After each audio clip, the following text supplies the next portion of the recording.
But the biggest benefit to our program is that we put into effect a program in which it supports guaranteed mobilization of every patient at least twice a day, which is such a huge change from where we were before this program, where patients were maybe getting out of bed just to go to the bathroom or maybe just to sit in the chair for one meal a day. So it really had a huge impact on overall mobility.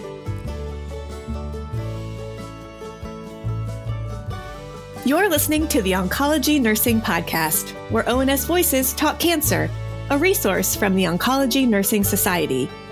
Through conversations with subject matter experts, we examine the important issues in oncology nursing, from new treatments to patient-centered research to advancements in clinical practice.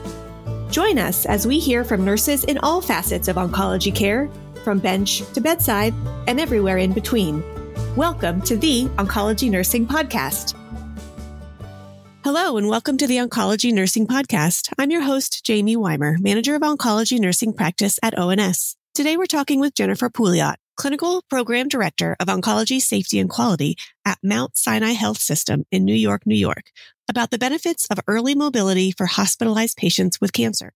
As a reminder, you can earn free NCPD contact hours after listening to this episode and completing the evaluation we've linked in the episode notes. Welcome, and thanks so much for joining us today, Jen.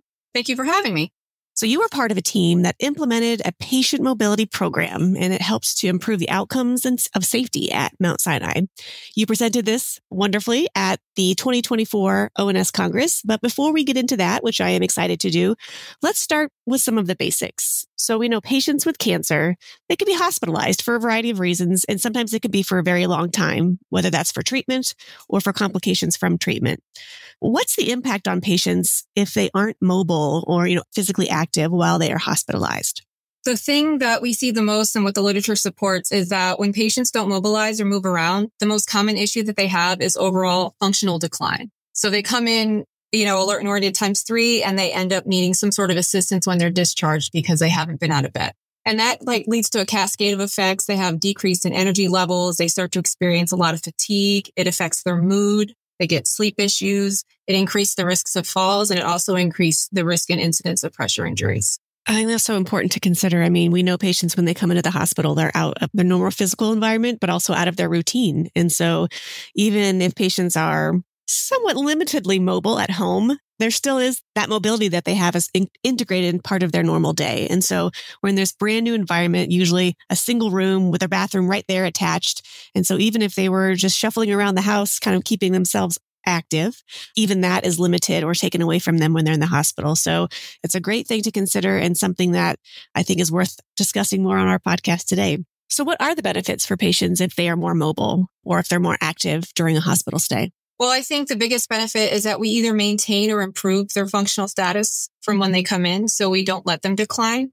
And this, has increased energy levels. They're in better moods. They sleep much better. They don't have the falls. They don't have the pressure injuries. They have an increased likelihood of being discharged to home versus SAR or some sort of rehab. It reduces readmissions, which is super important in our population. And it also has been shown to reduce delirium in hospital stays. That's so important. So when we say activities or mobility, what type of activities are typically within a mobility program, and how do different hospitals implement mobility in their sites, and how does that maybe compare to the program that you created at Mount Sinai? We created a basic program just to get patients out of bed, whether it's to the chair for meals or just routine to the bathroom, and decrease the use of bedpans and bedside commodes. So the activities that they do is basically ambulating. There are some steps that we have that they can go up and down if they're able to. A lot of laps and a lot of around the hospital with our mobility aids. But the biggest benefit to our program is that we put into effect a program in which it supports guaranteed mobilization of every patient at least twice a day, which is such a huge change from where we were before this program, where patients were maybe getting out of bed just to go to the bathroom or maybe just to sit in the chair for one meal a day. So it really had a huge impact on overall mobility. That's wonderful to hear. And yeah, when I think about it, it's simple, right? These aren't like life-changing interventions with super technical equipment and lots of specialized people involved. Like this can be somewhat routine, but if it's not incorporated or hardwired into routine practice, it does seem like to be something that could be easily forgotten or, not done consistently, as you said, maybe just once a day versus something consistently every meal, or incorporating those laps around the unit, doing something with intention as part of their routine day. It sounds like that is something that, if not included, could impact how mobile patients are on a regular basis. Right. It's very important. So what are the benefits of having sort of a more official mobility program for a health system or a hospital? The biggest benefit that we see is improved patient experience. Patients love to mobilize once they're comfortable and they feel safe, and they look forward to it moving forward. It definitely reduced our length of stay and excess days because patients are not waiting for discharges to SAR or rehab or even specialized equipment to go home. It improved our provider and nurse satisfaction tremendously because there's a certain burden that nurses feel to mobilize patients, and having a dedicated resource and a program to foster this mobilization really did increase their satisfaction and let them know that the patients are being cared for 100%, even when they can't get to certain things. And one thing we also found is that it improved our utilization of physical therapy resources because they weren't expected to see every single patient every time for an evaluation, which overall improved our clinical outcomes and the reportable metrics that we have. That's really great to hear. And, you think about in general, the way that not only nursing, but healthcare is represented in media and entertainment, and just this notion of when you're in the hospital, you just stay in bed Right. and that's it. And, historically, like in the distant past, like that is what we thought was the right thing to do. But obviously, as you've mentioned, research literature shows that mobility is important. So part of that is also convincing the patients that that's what's expected and what's right and what's helpful for them as well.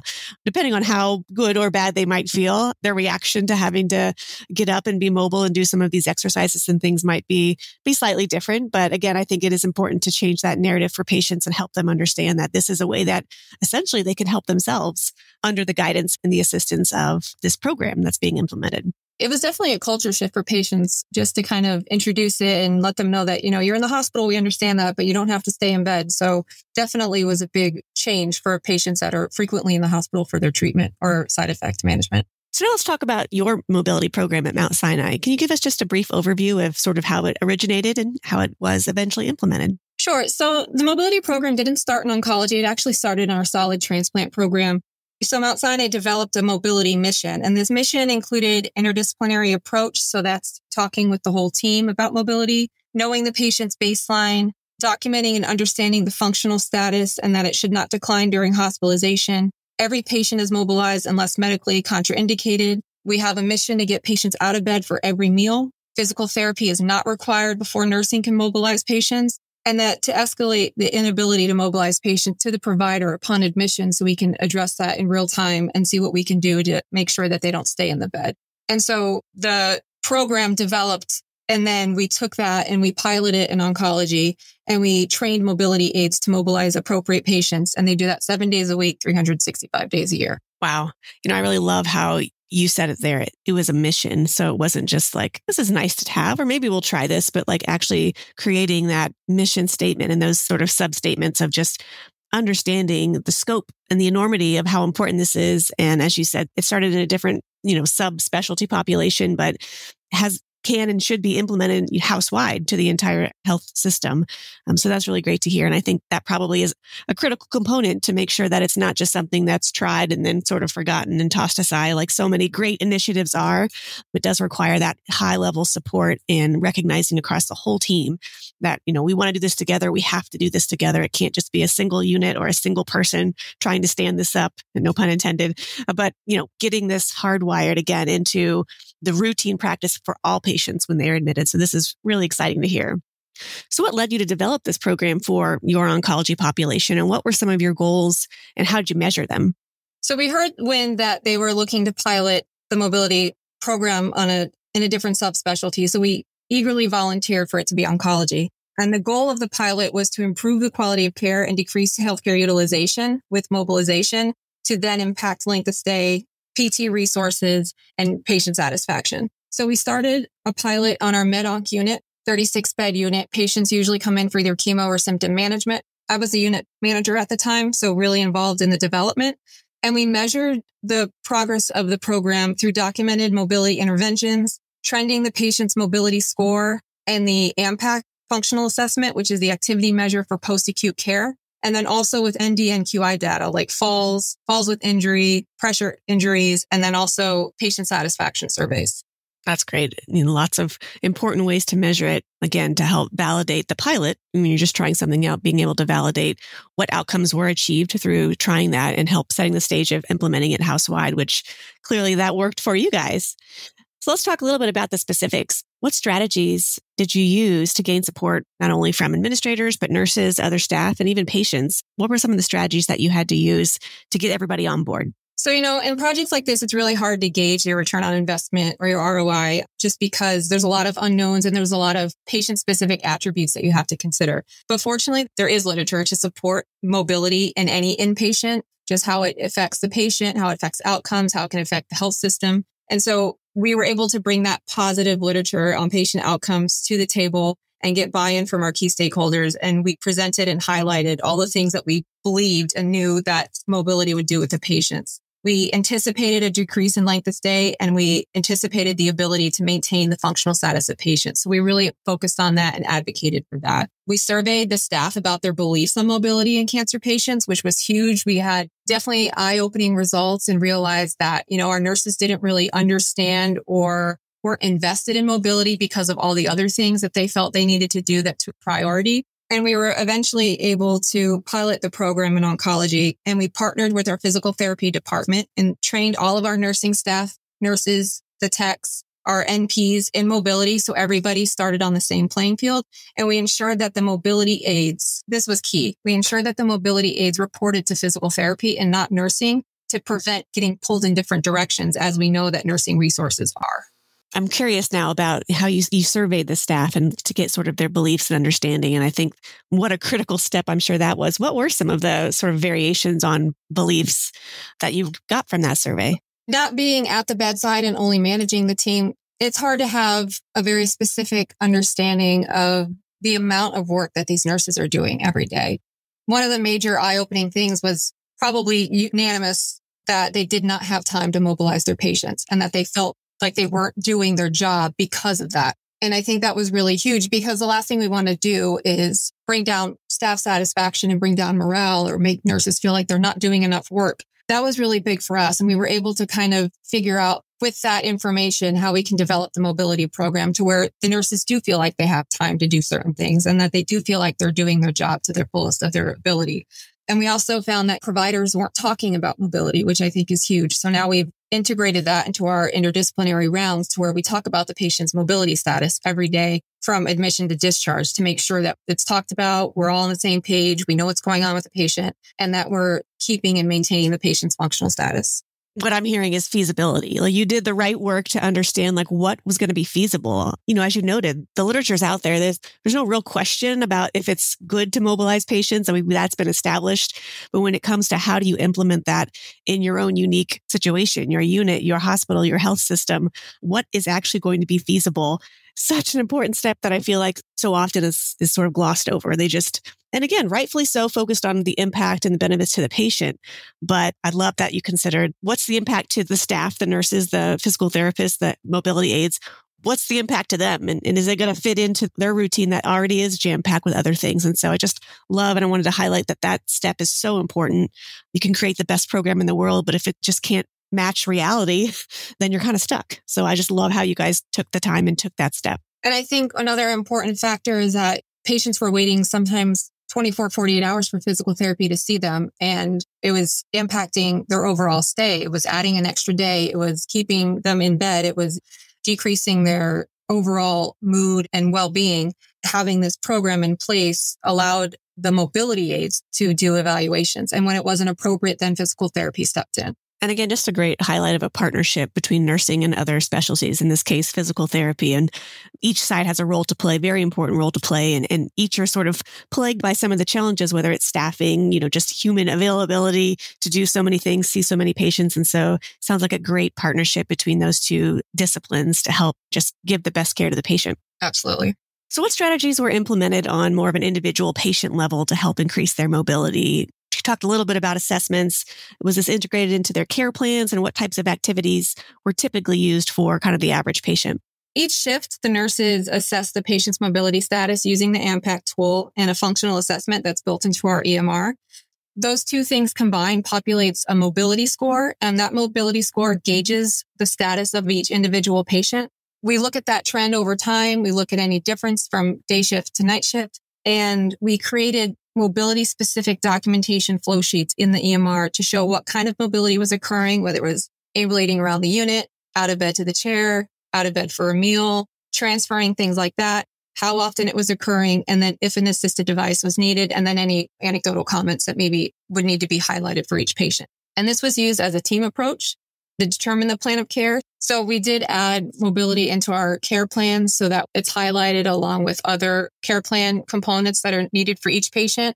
And so the nurses were reminded on a shift basis, this is important, this is what we need to talk about. And they also had huddles with the mobility aides every morning. These are my patients. This is what's going on. This is probably the best time to get them out of bed because X, Y, and Z is happening. So it was really a collaborative effort. I love the mention of the huddles and just having that touch points of just discussing, bringing them up and talking about the needs of each patient. Each day is different. So that sounds great. I also love the notion of sort of creating more visibility to mobility in the EHR, finding ways to document that in a way that's more face up for all care team members to visualize and see as that reminder. And as you said, also putting it in the care plans for the nurses on a daily basis to understand the importance of it, be reminded of that, and sort of integrate that into their routine for the patient that day. All really important steps to making sure that this becomes something that is sort of an every patient, every time, and not just when you can remember it. Because again, as you said, nurses are so busy. We can't rely on our memories. We can for some things, but it's to the point now where we need to be leveraging technology to help us kind of keep all of those balls in the air and juggle and then prioritize what patients need most immediately and what to defer to different times of the day. But again, keeping it visible, keeping that as part of what is part of every day, I think that's such an important step. Absolutely. So let's talk a little bit more about the outcomes from your program specifically. What did you find? So in the initial pilot period, which was April through December of 2019, we had some really powerful metrics that we were able to use to scale out the program. So we saw that 76% of our patients, they either maintained or improved their mobility score while they were in the hospital. We had a 6% reduction in excess days. We had a decrease in readmissions, about 6%. And then we saw an increase in our patient satisfaction score about the willingness to recommend the hospital from 63% to 91%. So we found those really powerful and meaningful. And we also had a lot of comment cards from patients highlighting the mobility program. That's amazing. Those are some really amazing changes, positive changes. What strikes me when you mentioned the patient sort of recommending, willingness to recommend the health system or patient satisfaction. What strikes me is that this is an opportunity for patients to actually get like one-on-one support and interaction with a staff member, whether it's a mobility aide or a nurse, physical therapist, and just how valuable that is to patients. I think when patients are here, they sense everyone is busy. And I know most nurses wish they could dedicate an hour just to sit and talk with their patients, spend time with them. But this serves as, not only improving their mobility and all the great things that can result in, but it gives sort of that another human touch for patients to be able to just spend that time with that assistance doing those mobility activities or exercises. So again, great ability to show the data, to show the impact in numbers, which speaks volumes, especially when you're discussing with administration and higher ups. I will say that one thing we did see is an increase in falls in the very beginning because we had so many patients out of bed and it was new and we were figuring things out. They weren't falls with injury, but we did see an increase in falls, and we just made sure we didn't get discouraged and we just kept training and kept pushing. And then it did level out and we have seen a decrease since then. Thank you for mentioning that. I think it is important to keep that in mind. And as you said, kind of play the long game, acknowledging that, what are the reasons or the factors that could be causing that increase in fall rate, but also giving time and giving consideration to seeing the program through so that you got to the other side and were able to see that decrease. So that's an important thing for our listeners to consider if they are trying something like this at their own institution, just that it's not always perfect from the very beginning, but by taking time to evaluate, what's happening or what's changing, and again, being patient. So that's great. Thank you for sharing that. So for those listeners who may be hearing this and say, wow, I want to develop a program like this, or I want to talk with my leadership about how we can do something like this, what advice would you give them? Well, again, we know the literature is out there. We know the benefits exist. It's really just about advocating and having a business plan that benefits both the organization, the staff, and the patients. And then pilot starts small. So you learn, you grow, you adjust, you figure out what works, what doesn't, and then you scale it out. That's great advice. Thanks, Jen.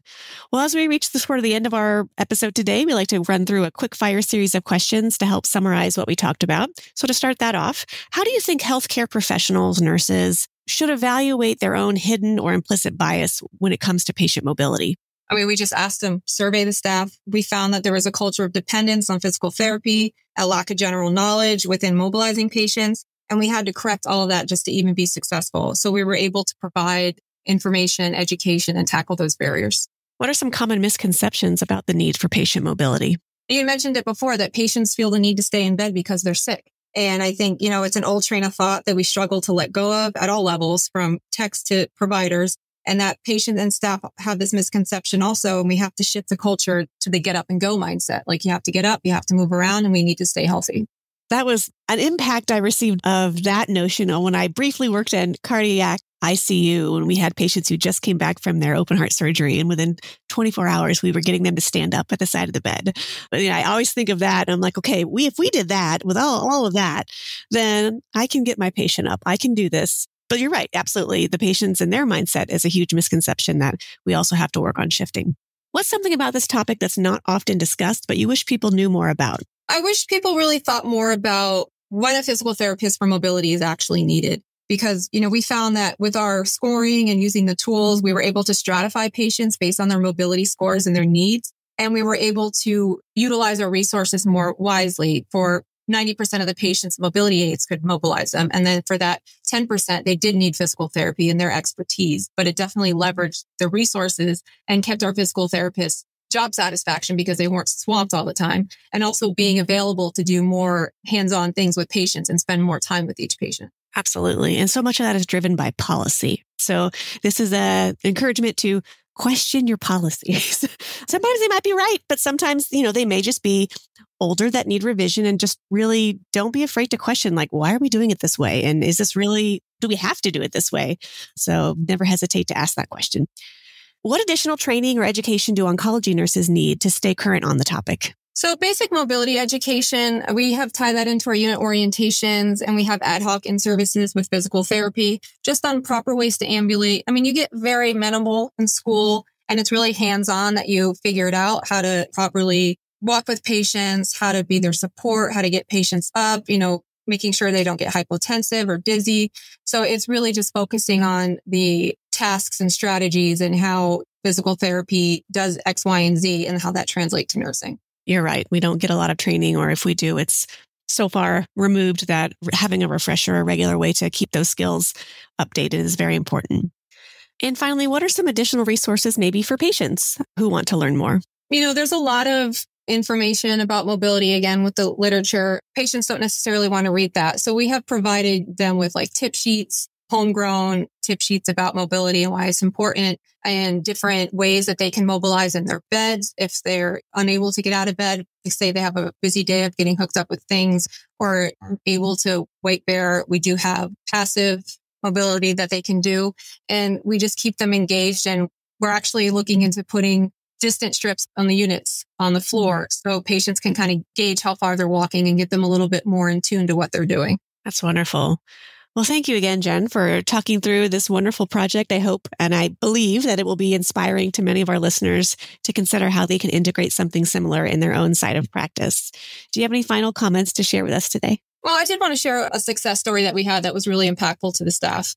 We had a patient that was 84 years old. She had a DLBCL. She was admitted for a port infection and sepsis. Long story short, she was bedbound for over a month at home before she came into the hospital. Physical therapy saw her, recommended discharge to SAR, but unfortunately, she had emergency Medicaid and that doesn't cover SAR. And so she required a lot more PT support than this particular unit that she was on could provide. So we ended up transferring her to our pilot unit with the mobility aids, and they mobilized her every day, twice a day, and they were able to improve her functional status. And then she was able to be discharged home with minimal assistance. So it really showed that this is a meaningful, beneficial thing. And it was a very emotional thing for this patient that she was able to go home and she didn't have to stay in the hospital and that she was actually up moving around.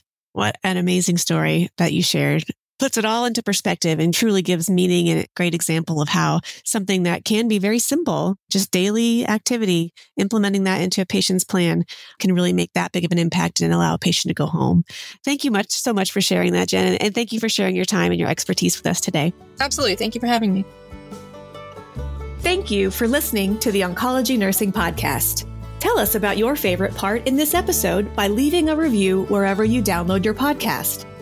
For more resources and information about oncology nursing, visit us at ons.org or voice.ons.org. The ideas and opinions shared in this episode represent those of the guest and not necessarily ONS.